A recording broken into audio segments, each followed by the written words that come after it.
And now, 6 News presents Honoring Black History. Welcome to our 2026 Honoring Black History Special. I'm Dalen Huff. This year's special will be centered around Black history at Michigan State University. And we begin with a new book that tells the complete story of the Black experience at MSU. Our Drummer Duran spoke to its author, Pero Dagbovi, and he's here for you now with the details. Forever in the Path highlights a rich history connecting African Americans and Michigan State University that began more than 125 years ago. These are some of the early pioneers.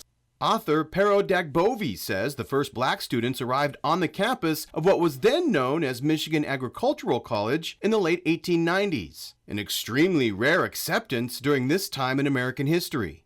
It wasn't necessarily totally progressive during the 19th century, but it wasn't an unwelcoming place, let's say, for African Americans as well. William O. Thompson was the first known black student to graduate from MAC in 1904. Myrtle Craig became the first black female to graduate in 1907. But the overall number of African Americans attending for the first 50 or so years of the 20th century was relatively small until the Civil Rights Movement. By the end of the 1960s, there was about 1,500 black students on campus. And by the early 1970s, during the first couple years of Clifton Wharton's historic presidency, the number of black students reached about 2,500. Wharton not only was the first black president for Michigan State, he was the first of any major U.S. public research university in America. His tenure is remembered as one with growing diversity and successfully leading the effort to build a world-class performance venue on campus, the Wharton Center for Performing Arts. Dagbovi points to other significant moments of the black experience at MSU. For example, in the mid-1930s, there were 2 black student athletes who protested because they were not being allowed to do their student teaching in predominantly white schools. And their protests led to the university issuing its first anti-discrimination policy. Another major turning point involved the actions of black student Franklin Duffy. He wasn't allowed to stay in any of the white dorms on campus, and so he got the NAACP involved and challenged the university to change its policy. Soon after, there was desegregation on campus. In fact, MSU's NAACP was very active in the 1950s and 60s, fighting to provide fair housing. East Lansing allowed housing covenants, and discrimination in East Lansing housing wasn't abolished until the Fair Housing Act in the late 60s. Dagbovi says history serves as a window into the present, and the current state of African Americans on campus today is a byproduct of black student activism, something that continues to this very day.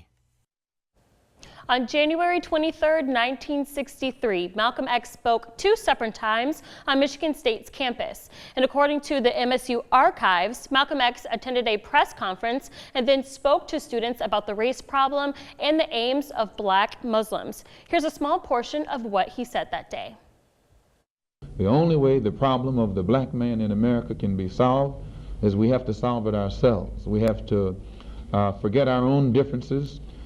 Forget the fact that we're Baptist, Methodist, Muslim, Democrat, Republic, and other divisions, and forget our differences and come together and pool our own resources, utilize our own education, our financial resources, educational ability, and do something to solve this problem ourselves instead of waiting for the white man to solve it. A little over 2 years after Malcolm X's speech, Dr. Martin Luther King Jr. spoke to roughly 4,000 students and community members at the MSU auditorium. The MSU archive says he addressed 3 challenges facing the world: achieving a world brotherhood perspective, abolishing the notion of superior and inferior races, and riddling the world of segregation. Here's a short portion of what his speech, courtesy of the MSU archives. And it is simply this, that through our scientific and technological genius, we have made of this world a neighborhood.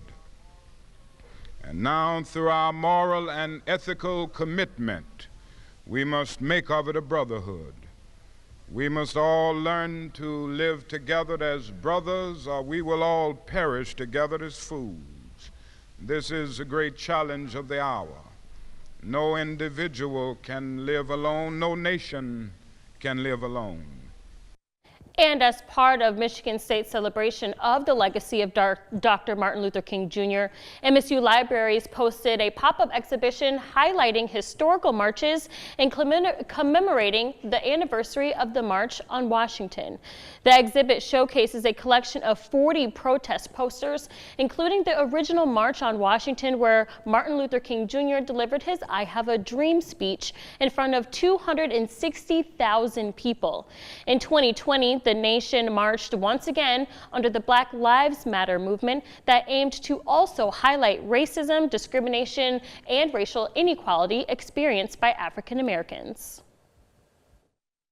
I wanted to document the event with it being an anniversary of the March on Washington. So it was just a really great opportunity to bring different voices to our collection. What makes it really exciting is that it's not only an exhibit, but professors are partnering with the exhibit so that they can get something out of it in their classes.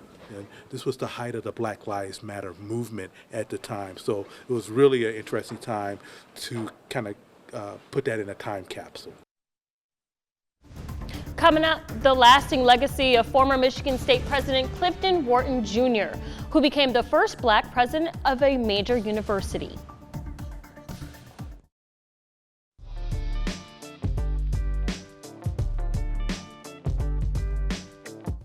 Welcome back. This Black History Month, we reflect on a leader whose influence reached classrooms, boardrooms, and communities worldwide.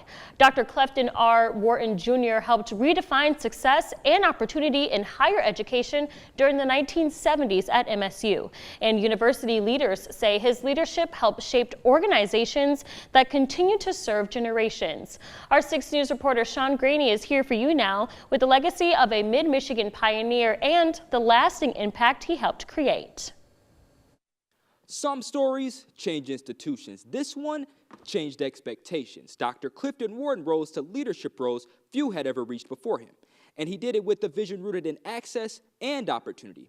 And mid-Michigan leaders say that vision still resonates across campuses and communities. The core, the strength of Michigan State, it's marvelous to see that vibrancy still here. A respected trailblazer across many fields from higher education to the corporate world, Dr. Clifton Wharton Jr. became the first Black president of a major U.S. public research university, influencing generations of leaders. During his time in office, Wharton, alongside his wife Dolores, oversaw MSU's first superconducting cyclotron in the 1970s, the creation of the MSU Foundation, and the launch of the first ever Capitol campaign. He had a fantastic career, a very broad career with many different aspects to it. But the one career, the one job that he had that was special for both of them was Michigan State. Wharton was well respected and known for maintaining the quality of MSU's academic programs despite budget constraints. MSU's current president Kevin Guskowitz says commitment to educating all students despite economic or social background remains a pillar of the university today. That still lives in the way that Dr. Wharton carried out his presidency here for 8 years, an institution that was open to all who could earn their way here, an institution that made certain that any student who chose to come to Michigan State could not just survive, but to thrive. And at MSU, he didn't just lead, he transformed the campus with major academic initiatives. Under his presidency, new colleges opened, academic standards held strong, and opportunity expanded for many underrepresented communities. So he opened up a lot of doors for African-American presidents at institutions of higher learning right now. You know, there are presidents who are Black presidents who are at predominantly white institutions. It's because Clifton Wharton started that. And in 1982, the largest performing arts center in Michigan was renamed by the MSU Board of Trustees to the Clifton and Dolores Wharton Center, a move that Executive Director Eric Omscheid says reflects the true color and pride of mid-Michigan. Wharton Center has always been committed to access and inclusion, but more importantly, just being an available resource for the community. We are a front door to the university campus. We welcome all community members here. Beyond the milestones and titles, those closest to him remember the man beyond the achievements, a leader defined not just by what he accomplished, but by who he was. Yeah, he was damn proud to be a Black man. He was proud to be a Black man, and he was proud to be an American. The reach of Dr. Wharton's work extends well beyond one moment in history. From Michigan State to communities worldwide, the impact continues. And President Gutzkowitz says the future reflects the path he helped shape. Here for you in East Lansing, Sean Graney, 6 News. Well, coming up, a NCAA tournament game played at Jenison Fieldhouse that changed college basketball. In the 1960s, basketball was the least of most people's worries across the country, but in 1963, everything changed in what became known as the Game of Change. Our Desharia McBroom has more on a game that changed everything. Change is inevitable, and in 1963, here at Jenison Fieldhouse on the campus of Michigan State, for the first time in the NCAA men's basketball tournament, 4 black players started a game part of Loyola of Chicago, in a game that will forever be known as the Game of Change. It was a home of the 1979 national champions, but in terms of a single event, nothing matched the importance. 1963, the Game of Change with Mississippi State and Loyola of Chicago.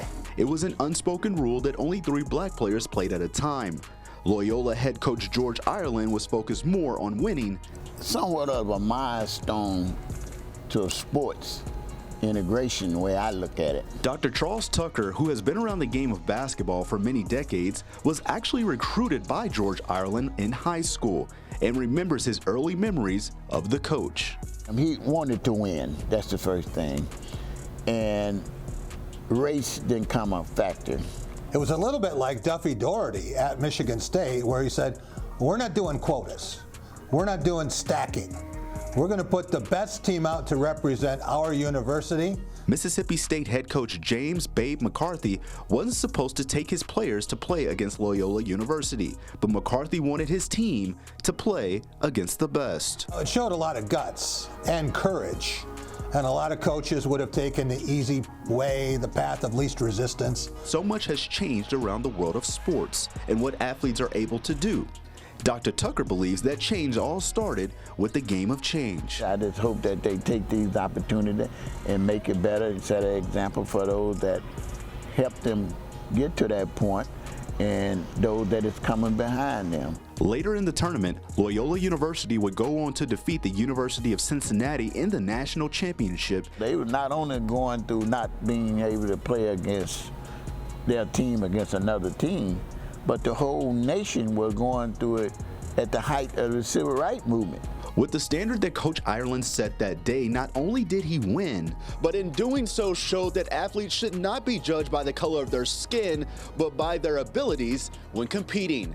Honoring Black history in East Lansing, I'm Desharia McBroom.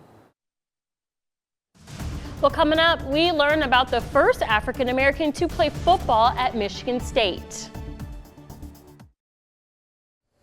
Welcome back. In 1913, Gideon Smith became the first African American to play football at Michigan State.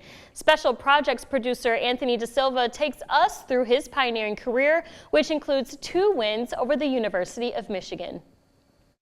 Long before Don Coleman defied the odds to become Michigan State's first unanimous All-American in the face of racial intolerance, and decades before Clinton Jones, George Webster, and Duffy Doherty worked to help eliminate segregation in college football by becoming national champions in the mid-1960s, there was Gideon Smith, who opened the door for African American athletes at Michigan State.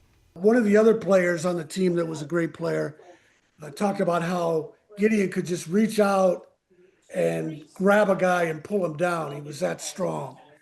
Smith started as a lineman from 1913 to 1915, when Michigan State was known as Michigan Agricultural College, or MAC, and he is widely regarded as the third African American to play college football. Well, at first, they didn't give him a uniform, and it was actually some of his teammates that shared used equipment, used shoulder pads, a uniform, and then he made the team. But being one of the first African American players in the country had its challenges. There weren't even black students in masses here, so he was pretty isolated, but he fit in, and he managed to help Michigan State to some terrific success, including a win in Ann Arbor. When you're a pioneer, you have a legacy which goes far beyond statistics and standings. That's what Gideon Smith brought to Michigan State. Smith helped lead Michigan State to their first win over Michigan in 1913 and then again in 1915, and has since been inducted into Michigan State's Hall of Fame. Another barrier-breaking MSU grad, that was Myrtle Craig Mowbray. In 1907, she became the first African-American woman to graduate from what was then Michigan Agricultural College, where she received her diploma from U.S. President Theodore Roosevelt. Myrtle graduated from a small school in Missouri and faced many obstacles during her time on campus. And during her freshman year, she cooked as a way to pay her rent while living with the secretary to the State Board of Agriculture. She then moved in with Chance Newman, an assistant professor of drawing, and worked as a sales clerk in a clothing store and a waitress. President Jonathan Snyder praising her as a young woman of more than ordinary ability, considerably dignity, and a good sense. Coming up, learn how Michigan State is integrating their team like no other team in the country that changed the landscape of college football. Welcome back. In the late 1940s, Michigan State only had a few black players on their team, but that would change the arrival of Biggie Munn and Duffy Daugherty. Special Projects producer Anthony DeSilva explains how Michigan State integrating their team like no one else changed the landscape of college football. Biggie Munn and Duffy Daugherty joined Michigan State's coaching staff in 1947, and through the years, they would change Michigan State and the landscape of college football. As Michigan State's offensive line coach, Duffy Daugherty recruited Don Coleman from Fleck, Michigan, who became Michigan State's first unanimous All-American in 1951 and was called by Biggie Munn the finest lineman to ever play for Michigan State. And shortly after Coleman graduated, Michigan State began to have national success in the 50s and 60s. And in the late 40s, with Biggie Munn here, Michigan State brought in more black athletes who starred for Michigan State in its first Rose Bowl win. The first time a lot of people turned on the Rose Bowl and saw black players. Michigan State won the 1954 Rose Bowl with Biggie Munn as the head coach, and then Duffy succeeded him and they won the 1956 Rose Bowl. Michigan State not only had black players, but they had All-American black players scoring touchdowns in those Rose Bowls. And when the 60s rolled around, most teams were still following an unwritten rule and limiting black players to a half dozen or so, but Duffy Daugherty was the first coach to ignore that. In the 1966 game of the century against Notre Dame, with 33 million people watching, the Spartans lined up 20 black players, 11 black starters, and 2 black team captains, while Notre Dame had 1 black player on their entire roster. And he was the first major coach who didn't believe in stacking. Normally, when teams brought black athletes in, they'd put them all at the same position. So only one could start. And, you might have 6 black athletes on a roster grouped into 2 positions. Duffy said, we're going to put the best players, the best student athletes on the field to represent Michigan State. And all it did was yield national championships back-to-back in 65, 66.